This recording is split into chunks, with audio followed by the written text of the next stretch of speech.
পথেই তো নেমে গেছি। আর বাড়ি কোথায়? আর বাড়ি তো নেই, স্কুল তো নেই। সেকেন্ড হোম বলেছিলাম স্কুল, প্রত্যেকেই জানে সেকেন্ড হোম স্কুল, কারণ দিনের ম্যাক্সিমাম সময়টা আমাদের বিদ্যালয়ের ছাত্রছাত্রীদের সঙ্গে কাটে। তো সেটাই তো আমাদের কাছে নেই, তা আমরা কোথায় থাকবো? আমাদের মাথার উপরে ছাদ তো চলে গেছে। আপনারা জানেন মুখ্যমন্ত্রীর সঙ্গে আমরা অনেকবার দেখা করতে চেয়েছি, আমাদের পুলিশ দিয়ে পেটানো হয়েছে নিউ টাউনে, আমাদেরকে হাঁটতে দেওয়া হয়নি। এখন উনি কি করবেন? উনার যেটা করণীয় উনি সেটা করতে পারেন। উনি কমিশনকে নির্দেশ দিয়ে একটা প্রশাসনিক প্রধান হিসাবে যেটা করণীয় ছিল উনার, ওই দিন প্রেস কনফারেন্সে বলা উচিত ছিল, কনফারেন্সে এসে যে আমি ভুল হয়েছে, আমার কমিশনকে আমি নির্দেশ দিচ্ছি।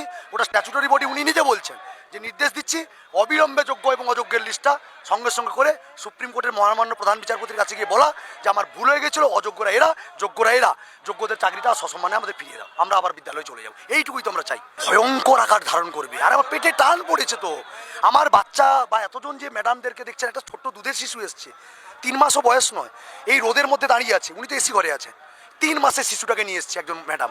তার কি দোষ ছিল বলুন তো? তিনি কাঁদছেন, দেখুন তো। এটা বাংলা, এটা আমরা গর্ব করি বাংলা নিয়ে। উনি তো বলেন বাংলার গর্ব। বাংলার গর্ব কারা? শিক্ষকরা বাংলা গর্ব নয়? বাংলার সমাজ সচেতন নাগরিকদের কাছে কার সবচেয়ে বেশি মূল্য পায়? শিক্ষকরা পায়। আজকে শিক্ষকদের কোথায় নামিয়েছেন? পথে নামিয়েছেন। আজকে আমাদের কোথায় থাকতে হবে? পথেই থাকতে হবে।